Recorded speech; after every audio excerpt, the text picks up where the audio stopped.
এটা পদ্মা নদী, এটা বুড়িগঙ্গা নদী। আমার বন্ধুরা আমাকে বলতেছে আমি নাকি পদ্মার পারে যেতে পারবো না, তাই দেরি না করে এখন কোথায় যাবো চিন্তা ভাবনা করতেছি। তাদেরকে আমার দেখাতে হবে যেভাবে হোক আমি পদ্মার পারে যাবো। তাই দেরি না করে এক বন্ধুকে ফোন দিলাম, বন্ধু বললো বন্ধু তুই শরীরপুর চলে যা। তাই আমাকে সেই বাস স্ট্যান্ড দিয়ে গেলো যাত্রাবাড়ি, সেইখান থেকে বাসে উঠে গেলাম, জনপ্রতি ভাড়া 250 টাকা। তাই দেরি না করে শরীরপুর উদ্দেশ্যে রওনা হলাম। শরীরপুর নেমে পকেটটা হয়ে গেলো ফাঁকা, টাকা তোলে ছোট ভাইয়ের সাথে দেখা, ছোট ভাই নিয়ে গেল পদ্মার পারে। সেইখানে আসার পরে আমার যে আনন্দ লাগছে, আমি ঢেউটা উপভোগ করতেছি। ঠিক আছে, এখানে ইফতারিও করবো। আসসালামু আলাইকুম প্রিয় বন্ধুরা, আপনারা কেমন আছেন? আজকে চলে যাচ্ছি শরীয়তপুর উদ্দেশ্য করে। আমার বন্ধুরা আমাকে বলছে ভাই যেভাবে হোক যেতে হবে। বুড়িগঙ্গার পারে আমি এখনো আছি, বুড়িগঙ্গা দেখতেছি আর চিন্তা করতেছি কখন যাব পদ্মার পারে। আর ভাবতেছি পোস্তকলা ব্রিজের দিকেও তাকাইতেছি আর দেখতেছি বুড়িগঙ্গা নদীর ঢেউ। আর এখানে একটু আমার ভালো লাগতেছে না ভাই, মন তো রয়েছে পদ্মার পার। আরেক বন্ধুকে ফোন দিলাম, সে বাস স্ট্যান্ডে এসে তো বললো, আর সে আমাকে যাত্রাবাড়ি বাস কাউন্টারে দিয়ে আসলো। আর সেখানে আসার পরে আমি আনন্দ হয়ে খুশি হয়ে বাসে উঠে গেলাম। জনপ্রতি ভাড়া মাত্র 250 টাকা। আসলে পদ্মার পারে ঘুরতে গেলে অনেক আনন্দ লাগে, তাই বাসে উঠে গেলাম দেরি না করে। আর বাসে ওঠার পর খুবই ভালো লাগতেছে, সেখানে অনেক রকমের যাত্রীরা আসতেছে। আর রাত্র হয়ে গেছে ভাই। শরীয়তপুরে এসে ছোট ভাইয়ের সাথে করলাম দেখা, বাজারে এসে পড়লাম। ও বললো ভাই চলেন দেরি না করে পদ্মার পারে যাওয়া যাক। তাই আমি বললাম ঠিক আছে, আমি একটু অটোতে উঠে ঘুরে দেখি। এখন আবার জোহরের নামাজের সময় হয়ে গেল, আজানও দিয়ে দিল, নামাজ আদায় করে ফেললাম। এখন আবার অটো থেকে নেমে নৈরা বাজারে চলে আসলাম। এখনও আমাকে পুরো বাজারটা ঘুরে দেখাবে। এখন আমি আবার পকেটে হাত দিয়ে দেখি পকেটে নেই টাকা, তাই এটিএমে যাওয়া। পকেটে হাত দিয়ে কার্ডটা বের করে সরাসরি এটিএমে ঢুকে গেলাম। কিন্তু ভাই এটিএমে ঢোকার সময় একটা সমস্যা হয়ে গেল, এটিএমে মানুষ আছে তাই দাঁড়িয়েছিলাম। এখন তার টাকা তোলা শেষ, এখন আমি আবার টাকা তুলতে। টাকা তোলা শেষ, ঠিক আছে। এখন আমাদের মানে চ্যালেঞ্জের শুরু। আমরা আজকে বিনা টাকায় ইফতারি করবো, সারাদিন ঘুরবো। এখন গাড়ি ভাড়া তো আর বিনা টাকা হইব না, বুঝলেন না? এর লিগে কিছু টাকা টাকা উঠানো শেষ করে এখন এখান থেকে বের হবো। তারপর ছোট ভাই বললো একটু মার্কেটে ঢোকেন, তারপরে ওর সাথে মার্কেটে ঢুকলাম। এই রোডটা দিয়ে যেতে হবে সেই নদীর পার। নদীর পারের নাম হচ্ছে মুলুদগঞ্জ, সবাই হয়তো চিনতে পারেন যারা শরীয়তপুরে অবস্থান এবং থাকেন সেইখানে। তারপরে আর কোনো দেরি না করে চলে আসলাম এই যে আমাদের সেই কাঙ্ক্ষিত জায়গা। আজকে মনে করেন অনেক দিন পরে পদ্মার পাড়ে আবিরছি। বিশাল পর্দার নিচে চর পড়েছে, তো কিছুক্ষণ পরে আমরা নিচে নামবো। সম্রাট একটু ক্লান্ত হয়ে গেছে, এই জন্য একটু বিশ্রাম নিচ্ছি। কি সম্রাট তুই ক্লান্ত হয়ে গেছিস ভাই? অবশ্যই ভাই, প্রচুর আসছি ভাই। ঘোরা শেষ করে এখন আমরা আমাদের জায়গা মনে বসি। কিছুক্ষণ পরে সবকিছু ঘুরে দেখাম, ফাইনাল ভিউ দেখতে পারেন। অনেক বসি ভাই, তো ঘুরতে ঘুরতে নদীর পাড়ে বসি। এখন মনে করেন ভাই কোন দিকে নাম কলা, তোমার সারাদিন তো ওই জায়গায় জানি গলা ঘুরলাম, আর কোন দিকে যাওয়া যায়? তো নদীর পাড়ে একটা মানুষের ছবি তুলতে আছে, ঠিক আছে। তো ক্যামেরার ব্যাটারি লাগাই নেওয়া নাই, এই ঘুরতে আসার পর মানুষ এখানে ছবি তোলার জন্য ওই ভ্যান ওই দিকে পিছিয়ে টাকা নেন। সুন্দর লাগছে, ঠান্ডা বাতাস আর পদ্মার ঢেউ দেখতে যা ভালো লাগছে। অনেক বড় দেখছেন, কত সুন্দর দেখছেন। রাস্তা রাস্তা পাশে দিয়ে নদী পাটা, এই যে ক্যামেরাম্যান ঘুরতে দিয়ে এই দিকে আমি ফটো করতে পারবেন, ঠিক আছে ভাই? একটা ফটো দাম কত? একটা সাইডে গিয়ে এখন বসলাম, এখন ওর সাথে একটু কথা বলবো। নদীর পাড়ে আসলে অন্যরকম লাগে, এখানে মানুষজন হাঁটতেছে আর ও ক্যামেরা নিয়ে ঘুরতেছে। কি রে তোর তো ভালোই লাগে রে ক্যামেরাতে ঘুরতে? তাহলে আমরা একটু নিচে নামলে মনে আরো ভালো লাগবো না? তাহলে এখন নিচে নামে আয়। দেরি না করে এখনই নিচে নামলাম, যে কথা সেই কাজ। ভাই এত সুন্দর লাগছে আমার থেকে বুড়িগঙ্গা নদীর পাড়ে থেকে পদ্মার পাড়ে এসে, সত্যি অনেক ভালো লাগছে। ফাইনাল ভিউ গাইস, কত সুন্দর দেখেন। মানে নদীর মধ্যে একটা চর পড়ছে, এত ভালো লাগতেছে ভাই এইখানটার মধ্যে। সত্যি আমার অনেক সুন্দর লাগতেছে এইখানটা। মন চাইতেছে একটু নেমে গোসল করি, কিন্তু আবার এখানে আসার পরে যদি গোসল করতে পারতাম মানে অনেক ভালো লাগতো। এখন মনে করেন জামা কাপড় আনি নেই, তো গোসলও করতে পারবো না। তো এখন মানুষজন কম, রমজান মাস তো খুব কম মানুষজন আসে এখানে। আর মানুষজন ধরেন গরমের সিজন তো এখন একটু কম আসবে, কারণ এখানে তো কদিন পরে বর্ষাকালে তখন মানুষ আসবে, তখন ঘোরার জন্য আসবে। আর এখন তো ঠান্ডা, আর এখন তো হালকা হালকা শীত এখানে লাগতেছে আসার পরে, অনেক অন্যরকম লাগতেছে আমার থেকে। আশেপাশে মানে অনেক গরম, ঠিক আছে। পদ্মা নদীর এই চরের থেকে এই মাথা তুলে চর, ওই পাশে মানুষজন গোসল করতেছে আর ওই পাশে ঘুরতেছে, মানে অনেকটা ভালোই লাগতেছে এখানে আসার পরে। সত্যি অনেক সুন্দর একটা পরিবেশ। আর কিছুদিন আগে বুড়িগঙ্গা নদী দেখছিলাম, ওইখানে সবই ঠিক আছে, কিন্তু এখানে আপনার পানিগুলো কালো, এই জন্য ভালো লাগে না তেমন, যেটা অনেক পরিষ্কার। এখানে আসার পরে সব থেকে ভালো লাগে এই জিনিসটা, ছোট ছোট নৌকা চলাচল করে, দেখতে যা ভালো লাগে। সত্যি ভাই অসাধারণ। এই একটা ছোট নৌকা, এই একটা ছোট নৌকা, আর ওই পাশে মানুষজন গোসল করে, সত্যি অসাধারণ সব মিলিয়ে। খুব কাছ থেকে পদ্মা নদীর ঢেউ দেখছিলাম, সত্যি মনটা ভরে যাচ্ছে। বন্ধুদেরকে বলেছিলাম পদ্মার পারে যাবোই, ঠিক যেই কথা সেই কাজ, চলে আসি পদ্মার পার। এখানে আসার পরে আমাদের চ্যালেঞ্জটা একটু বেশি করা হয়ে গেল, কারণ এখানে মনে করেন মানুষজন তেমন পাইতেছি না।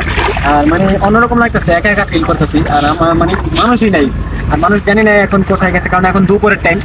আর এখন প্রায় আপনার 4টার কাছাকাছি বাজে, হয়তো 4টা বেজে 2-1 মিনিট হবে। আমরা কিছুক্ষণ আগে 4টা বাজে দেখলাম, তো মানে অন্যরকম লাগতেছে আমার থেকে।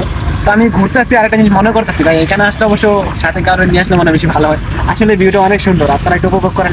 আমার থেকে মনে হচ্ছে আমি কক্সবাজার চলে আসছি, সত্যি অসাধারণ চতুর্দিকটা, আসলে অনেক ভালো লাগছে। আমি হেঁটে হেঁটে ঘুরতেছি আর আমার মনটাও খুশি হয়ে যাচ্ছে। বুড়িগঙ্গা নদীর থেকে অনেক ভালো লাগছে। আসলে মানে দেখা যাচ্ছে ভাঙ্গা ভাঙ্গা, ঠিক আছে। মনে করেন যে পার্কগুলো একেবারে ভেঙে গেছে, ওরকম মনে হইতেছে।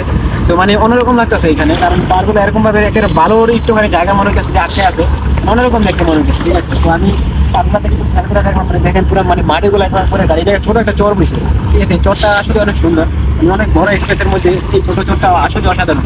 শুনছিলাম এইখানে নাকি ঢেউ আসে অনেক বড় বড়, এখন লঞ্চের যাতায়াত কম। পার্কটার কথা কি কম ভাই, মানে পুরো মানে ভাঙা, আপনারা একটু খেয়াল করে দেখেন, মানে চরের মধ্যে যে এই অবস্থাটা হয়ে গেছে, মাটিগুলো একেবারে মানে ধসে পড়ে গেছে পদ্মার এই ঢেউয়ের কারণে। যখন বর্ষাকাল থাকে তখন অনেক পরিমাণে এখানে আপনার মানে নদীর পানির স্রোত থাকে, সেই সময় এই পদ্মাটা মানে ভেঙে পড়ে যায়। ঠিক আছে, যারা পদ্মার পাড়ে থাকে তারা করতে পারবে। আসলে নদীর পাড়ে আমি হাঁটতেছি, আমার মনে হচ্ছে যেটা দ্বিতীয় কক্সবাজার এরকম মনে হয়। এটা কিন্তু আসলে কক্সবাজার না, পদ্মার পাড়ে এরকম একটা অসাধারণ একটা ছোট চর, আর ছোট চরের মধ্যে এত সুন্দর দৃশ্য আসলে অসাধারণ। অনেক দূর জার্নি করে আপনাদের এই সাথে শেয়ার করার জন্য আসি। খুব ছোট একটা চর হয়েছে এখান থেকে ওই পর্যন্ত, ঠিক আছে, চরটা বেশি একটা বড় না, মানে এখান থেকে মনে করেন যে শেষ সীমানা, মানে অন্যরকম লাগতেছে। এখন মানুষজন খুবই কম, আর আমি একা একা এখানে ঘুরতেছি আর ওই নদীর ভিউ উপভোগ করতেছি। আসলে মানে যদি না ঘুরতাম তাহলে বুঝতে পারতাম না যে এত সুন্দর আল্লাহর সৃষ্টি, কত সুন্দর পদ্মা। হ্যাঁ, পদ্মার এখন খুব শান্ত, ঢেউ খুব কম। ঠিক আছে, মানে অন্যরকম লাগতেছে আমার থেকে এখানে ঘোরাফেরা করার পরে। মানে আমি কি বলবো ভাই, আপনার যদি শেয়ার না করি তারা বুঝতে পারবেন না। খুব সুন্দর একেবারে পদ্মার ভাঙন, আর মাঝখানে ছোট একটা চর, অসাধারণ অসাধারণ। মানে যতবার দেখতে ততবারই মনে হচ্ছে এখানে থেকে যায়, এত সুন্দর একটা জিনিস। ঢেউ আসতেছে, আমি ঢেউটা উপভোগ করতেছি। ঠিক আছে, মানে দেখেন ঢেউগুলো আমার কাছে চলে আসতেছে। একটু একটা লঞ্চ গেছে এই দিক দিয়ে, তো এখন আমি দেখতেছি যে ঢেউটা কখন আসে।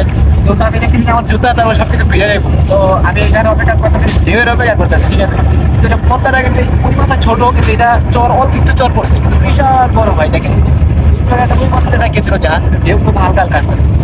ঘুরতাছি আর মনে করতাছি বন্ধু কাউকে নিয়ে আসলে হয়তো অনেক ভালো হতো, তাদেরকে যদি আনতাম তারা আমার এই ভিডিও দেখলে অবশ্যই আসতে চাবে। অসাধারণ একটা সুন্দর দৃশ্য, অনেক অনেক ভালো লাগছে। ছোট ভাই আমাকে খুব সুন্দর একটা জায়গায় নিয়ে আসে, বুড়িগঙ্গা পাড়ের থেকে আমি অনেক খুশি এখানে আসতে পারে। কারণ বুড়িগঙ্গা নদীর মতনই দেখতে, কিন্তু বুড়িগঙ্গা নদীর পানিগুলো কালো, আর এই পানিগুলো সত্যি ঘোলা। আর কত সুন্দর পদ্মার বাতাস আর হালকা হালকা ঢেউ। আজকে অনেক ঘুরেছি, অনেক দেখেছি, এখন আমরা উপরে উঠে যাব, আপনাদের সাথে শেয়ারও করলাম। অনেক দূরের থেকে এসেছি এখানে, অনেক ভালো লাগছে আমার থেকে ঘোরার পরে। ছোট ভাইকে টান দিয়ে উপরে উঠালাম, আসর নামাজের আজান দিচ্ছে, তাই দেরি না করে উপরে উঠে গেলাম। এখন মসজিদ খুঁজতাছি কখন নামাজে যাব। আর এখন রমজান মাস, মানুষজন খুবই কম আসে, আর শুনলাম এখানে নাকি রমজান মাস ছাড়া অনেক পরিমাণে মানুষ আসে। আশেপাশে দেখতাছি আর ওই দিক তাকাইতাছি, সুন্দর পরিবেশ, অনেক ভালো লাগছে এখানে ঘোরার পরে। ছোট ভাই বললো ভাইয়া সামনে মসজিদ, চলে যান। আর তারপরে বললাম ঠিক আছে চলো যাই। এখানে এসে দেখি ডেজারে আবার বালু নেয়, এই সেই সুন্দর মসজিদ, অনেক ভালো লাগলো।